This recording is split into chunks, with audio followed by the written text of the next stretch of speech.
Walaupun kelihatan sepintas lucu untuk anak-anak, namun film tersebut ternyata menyimpan pesan berupa kampanye homoseks, sehingga telah menimbulkan reaksi para rohaniawan dan pendidik di berbagai belahan dunia. Akhirnya, KPI, Komisi Penyiaran Indonesia, pada tahun 2008 melarang penayangan film boneka Teletubbies atau The Tummy of the Babies yang ditayangkan di berbagai stasiun TV. Contohnya, boneka Tinky Winky berwarna ungu.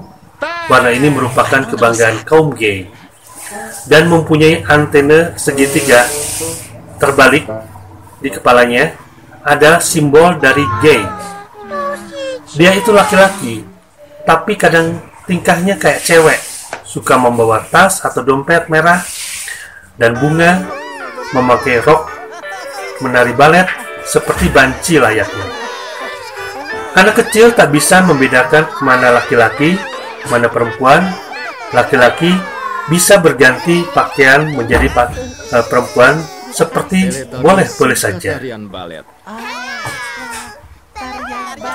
Peran kebenci-bencian bisa merusak moral dan tatanan kehidupan beragama dan berbangsa. Apakah Anda setuju dengan pernyataan ini? Menyayangi satu sama lainnya. Teletubbies sangat saling menyayangi. Berpelukan. Pada tahun 2008, Komisi Penyiaran Indonesia atau KPI juga menghentikan dan menindak tegas stasiun televisi yang masih membiarkan banci-banci bertebaran di televisi. Tayangan televisi yang menampilkan sosok kebanci-bancian dapat merusak mental anak-anak dan remaja. Bagaimana pendapat Anda? Apakah Anda setuju atau tidak dengan LGBT?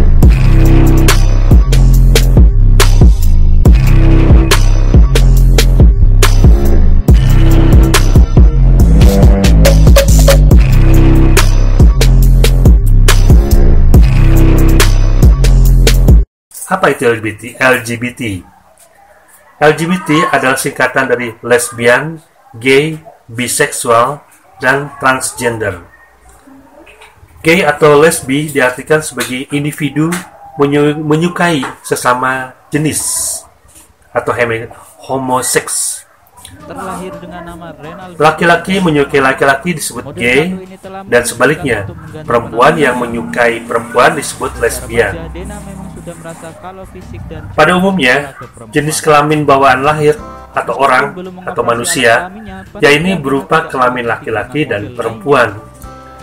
Pada kenyataannya, ada orang-orang yang secara sadar atau tidak sadar telah mengingkari keberadaan jenis kelamin yang dimiliki tubuhnya, sehingga terjadi penyimpangan orientasi seksual.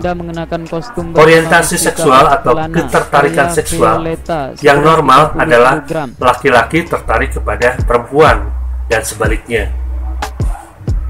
Operasi transgender adalah solusi terakhir yang diambil oleh para penderita kelainan identitas seksual. Walau demikian, beberapa negara belum bisa menerima kondisi tersebut dan menikahkan kaum homoseksual secara sah sesuai aturan agama. Apakah menjadi LGBT itu merupakan pilihan? Menurut ilmuwan, hormon dan faktor gen juga berperan membentuk orientasi seksual seseorang, termasuk homoseksual dan heteroseksual. Bukanlah sesuatu yang dapat dipilih. Artinya, orientasi seksual merupakan sesuatu yang secara alami ada dalam diri seseorang individu. Meski demikian, faktor lingkungan dan pendidikan yang salah dapat memperkuat kondisi penyimpangan identitas seksual tersebut. Majelis Ulama Indonesia (MUI) menyatakan dengan tegas bahwa laki-laki berperilaku dan berpenampilan seperti wanita dengan sengaja, demikian juga sebaliknya, hukumnya adalah haram dan dilarang agama Islam. Dari sisi pendidikan, yang dimaksud dengan kebanci-bancian adalah kelainan identitas seksual gender identity disorder, yang merupakan suatu penyakit yang secara klinis harus diobati. Menjadi salah pada saat kebenci-bencian dipergunakan untuk eksploitasi ekonomi, terlebih ditampilkan pada publik melalui media televisi yang dampaknya dapat mempengaruhi masyarakat membenarkan perilaku kebenci-bencian tersebut. Dari sisi psikologis, tingginya intensitas dari tayangan kebenci-bencian di televisi dapat mempengaruhi dan ditiru anak-anak menjadi trendsetter bagi perilaku tersebut. Ini terkenal lewat film yang dibintangi Dalam Pelukan Janda. Bagaimana dengan Anda? Ratu Sepertinya Waria, mencegah lebih baik pernah daripada menjadi wanita. mengobati. Saat ini hampir setiap anak, termasuk anak kecil, sudah memegang HP dan menonton film yang ada di handphone. Jagalah putra-putri Anda sedini mungkin dari pengaruh buruk dari tontonan yang semula dianggap lucu dan tidak ada apa-apa, namun akan berdampak buruk kepada pertumbuhan pribadi mereka. Lihat dia laki-laki, tetapi memiliki kemampuan make up yang luar biasa, layaknya perempuan. Sudah sangat lancar urutan penggunaan alat-alat make up-nya. Apakah mungkin dia juga memang pekerja salon? Karena di beberapa salon, banyak petugas make up adalah kalangan mereka, kalangan waria. Ada yang tidak suka dan menanggapi dengan perasaan prihatin. Ada juga yang mencibir atau merendahkan. Tetapi juga ada yang memujanya sendiri, tentunya dari kalangan atau komunitas mereka sendiri yang memiliki rasa senasib dan sepenanggung.